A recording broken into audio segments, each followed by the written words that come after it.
আসসালামু আলাইকুম। বাংলাদেশের যে কোনো একটা সিরিজ শুরুর আগে সবচাইতে বেশি প্রেসারে থাকেন নির্বাচকরা।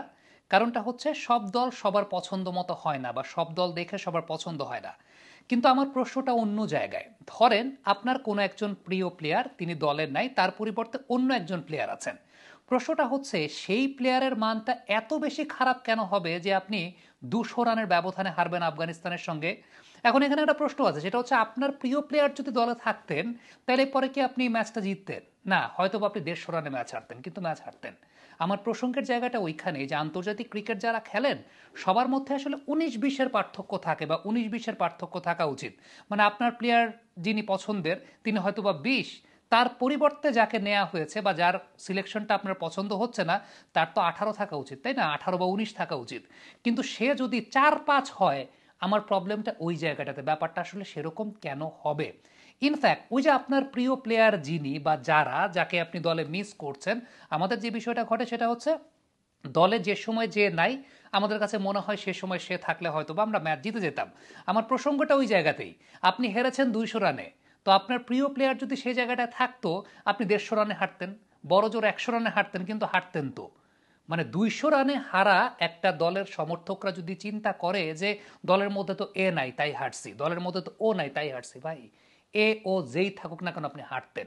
কারণ আপনার প্লেয়িং স্ট্যান্ডার্ডটা ভালো না, আপনার প্লেয়ারদের স্ট্যান্ডার্ডটা ভালো না। প্রশ্নটা করা উচিত ওই জায়গাটাতে যে কেন ক্রিকেটারদের স্ট্যান্ডার্ডটা ভালো না। আপনি 200 রানে ম্যাচ হেরেছেন, 200 রানে ম্যাচ হেরেছেন, আপনার প্লেয়ারদের স্ট্যান্ডার্ড নিয়ে প্রশ্ন করা উচিত। সিলেক্টররা তো অনেক পরের ব্যাপার। হ্যাঁ, সিলেক্টরদের একটা ব্যাপার তো আছে যে মাঝে মধ্যে বোঝা মনে হয় যে অসংলগ্ন টিম সিলেকশন হচ্ছে। এই সিরিজের আগে আমি যদি চিন্তা করি, সেটা হচ্ছে সৌম্য সরকার ওয়ানডে ফরম্যাটটা ভালো খেলছিলেন, বিকজ অফ ইঞ্জুরি সৌম্য সরকার দল থেকে বাইরে গিয়েছিলেন, এরপরে টি-20তে তাকে নেওয়া হয়নি, ঠিক আছে, কিন্তু ওয়ানডে ফরম্যাটে তিনি ভালো খেলছিলেন রেগুলারলি। সো ওয়ানডে ফরম্যাটে তিনি এমনি দলে অটোমেটিক্যালি চলে আসার কথা। পারভেজ হোসেন ইমন, তিনিও লাস্ট ওয়ানডে সিরিজটাতে বাংলাদেশের টপ স্কোরার ছিলেন। তিনি কেন বাদ পড়েছেন পরবর্তী আফগানিস্তান সিরিজে আমি আসলে জানি না। সেটা টি-20 ফর্মের কথা বিবেচনা করে তাকে ওয়ানডেতে বাদ দেওয়া হয়েছে কিনা এগুলো নিয়ে কথা হতে পারে, কিন্তু সত্যি কথা বলতে তার পরিবর্তে বা তাদের পরিবর্তে যারা বা যে ব্যাটিং করতে এসেছেন তার মানটা এরকম কেন হবে? প্রশ্নটা করা উচিত সেই জায়গায়। সিম্পল একটা এক্সাম্পল দিই, সেটা হচ্ছে জয়সওয়ালকে না নিয়ে ইন্ডিয়া নিয়েছিল শুভমান গিলকে। ইন্ডিয়া কি হেরে গেছে? মানে শুভমান গিল কি এরকম যাচ্ছে তাই পারফরমেন্স করেছেন? না, সেটা তো না। শ্রেয়াস আইয়ারকে ইন্ডিয়া টিমে নেওয়া হয় নাই, তার জায়গায় সঞ্জু স্যামসনকে নেওয়া হয়েছে। সঞ্জু স্যামসন কি ইম্প্যাক্ট ইনিংস খেলে দেন নাই? সঞ্জু স্যামসন কি ম্যাচ উইনিং ইনিংস খেলে দেন নাই? প্রসঙ্গটা সেখানে থাকা উচিত। ইন্টারন্যাশনাল সার্কিটে বা জাতীয় দলের আশেপাশে 20 জন যারা থাকবে, যেই 20 জন জাতীয় দলের থাকবে কম্বিনেশন ওয়াইজ এই 11 জন খেলবে, কোনো দিন আবার ওইটা খেলবে না, কোনো সময় 15 জনের মধ্যে তারা থাকবে না কিন্তু টপ 20-এর মধ্যে থাকবে। প্রত্যেকের মান হতে হবে 18 থেকে 20-এর মধ্যে, মানে 18-20, 18-20, 19-20 এরকম। তাদের মান এরকম কেন হবে যে আলটিমেটলি আপনার 200 রানে ম্যাচ হারতে হবে? এইটা নিয়ে প্রশ্ন করা উচিত এবং প্রশ্নটা তোলা উচিত সত্যিকারের অর্থে বাংলাদেশ ক্রিকেটের যারা হাই পারফরমেন্স ইউনিট অর্থাৎ এইচপি ইউনিট, এবং সেই সঙ্গে বাংলাদেশ টাইগার্স বলে একটা প্রোগ্রামের কথা বলা হয়েছিল বহু আগে, যে ন্যাশনাল টিমের সঙ্গে একটা প্যারালাল শ্যাডো টিম থাকবে বাংলাদেশ টাইগার্স, যাদের প্র্যাকটিস সারা বছর ব্যাপী হবে। তাদের প্র্যাকটিস কি সারা বছর ব্যাপী ওইভাবে হয়? বাবা, এত এনার্জি কই পাও? এই পাওয়ার পাওয়ার চুমুকে অ্যাকশন। বাংলাদেশ টাইগার্সের ক্যাম্প কি ওইভাবে ওয়েল ডিজাইনড ওয়েতে হয় কিনা, কিংবা হলেও তাদেরকে আসলে কি শেখানো হয়, তাদের মান কেন ওইভাবে উন্নতি করা সম্ভব হচ্ছে না? প্রশ্নটা হাই পারফরমেন্স ইউনিট এবং সেই সঙ্গে বাংলাদেশ টাইগার্সের কোচদের করা উচিত। আমরা সবসময় সিলেক্টরদেরকে প্রশ্ন করি, সিলেক্টর বেচারা কি করবে? সিলেক্টর কি করবে? প্লেয়ার যদি পারফর্ম করতে না পারে সিলেক্টরের দোষটা কোথায়? সিলেক্টরের কাছে তো 20 জন প্লেয়ার থাকবে, সিলেক্টর এই 20 জন প্লেয়ারকে ঘুরিয়ে ঘুরিয়ে খেলাবে এবং এই 20 জন প্লেয়ারের মান থাকবে আসলে একই রকম, মান থাকবে কাছাকাছি। এখন ধরেন আমার একটা জাস্ট আমি নাম দিয়ে কাউকে ছোট করছি না, আমি নাম দিয়ে এক্সাম্পল বলি, সেটা হচ্ছে আপনি চিন্তা করছেন সৌম্য সরকার থাকলে আপনি হয়তোবা ম্যাচ জিততেন। তাইলে এখন সৌম্য সরকার নাই বলে আপনি 200 রানে ম্যাচ হারবেন? মানে ইজ ইট? সৌম্য সরকার নাই দেখে আপনি 200 রানে ম্যাচ হারবেন?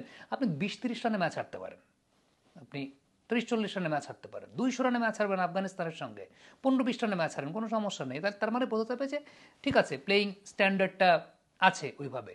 সো 200 রানে যখন আপনি ম্যাচ হারছেন, তার মানে বিষয়টা হচ্ছে এইরকম, সৌম্য সরকার থাকলেও আপনি ম্যাচ জিততে পারতেন না, আপনি 150 রানে হারতেন, 100 রানে হারতেন।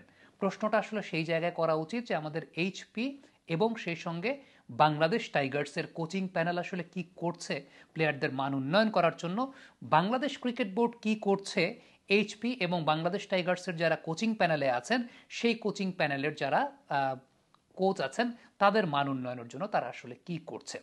দেখেন, আমাদের ওয়ানডে ফরম্যাটটা অনেক বেশি মাত্রায় পিছিয়ে পড়ার পেছনে কারণটা হচ্ছে ঢাকা প্রিমিয়ার ডিভিশন ক্রিকেট লিগটা এখন আর ওইভাবে সিরিয়াসলি হয় না। একটা সময় ঢাকা প্রিমিয়ার ডিভিশন ক্রিকেট লিগে দাবিদ মালানরা খেলে গেছেন, ওয়াসিম আকরাম খেলে গেছেন, দিনেশ কার্তিক আর সাকিব আল হাসান একসঙ্গে ব্যাটিং করছিলেন, এরকম চিত্র আমার কাছে মনে আছে। সো সেখানে এখন বিদেশি প্লেয়ার নাই, সেখানে বিদেশি প্লেয়ার নাই, এবং সেটা যে বছর নিষিদ্ধ করা হলো বিদেশি প্লেয়ার ছাড়া, মানে বিদেশি প্লেয়ার খেলতে পারবে না, সেটাকে আবার তৎকালীন ক্রিকেট বোর্ড খুব ফুলিয়ে ফাঁপিয়ে তারা প্রচার করেছিল, ফলো করেছিল, দেশীয় প্লেয়ারদের অপরচুনিটি বাড়বে। কিন্তু দেশীয় প্লেয়ারদের অপরচুনিটি বেড়ে আসলে লাভটা কি যদি প্লেয়িং স্ট্যান্ডার্ডটা উন্নীত না হয়? এখন দেশীয় বোলাররা 11টা প্লেয়ারই, বা ধরেন 5টা বোলারের 5টা বোলারই যখন আপনাকে এমন বল দেবে যেগুলো প্রিমিয়ার লিগে আপনি চা খেয়ে মারবেন, তাইলে সেই সমস্ত বোলিং খেলে প্রিমিয়ার লিগের মান কতটুকু হবে? ওয়াসিম আকরাম এইখানে যখন খেলে গেছেন, আপনি চিন্তা করে দেখেন, একটা থ্রেড বোলার আছে, তখন ক্যালকুলেশনটা আসে, ঠিক আছে ওয়াসিম আকরামকে মেরে খেলবো না, ওই পাশে আরেকজন যিনি বোলার আছে তাকে মেরে খেলবো।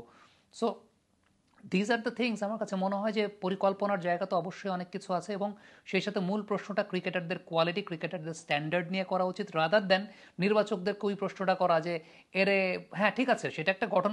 ওই প্রশ্ন আপনি করতে পারেন যদি আপনি হারটা 15-20 রানে হারেন। আপনি যদি হারটা হারেন 15-20 রানে, 20-25 রানে, 25-30 রানে, তখন আপনি সেই প্রশ্ন করতে পারেন যে এরে কেন নেওয়া হলো, ওকে কেন নেওয়া হলো না।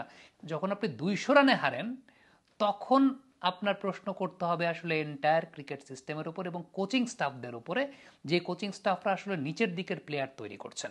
কমেন্ট বক্সে আপনাদের মন্তব্য, মতামত জানতে চাই।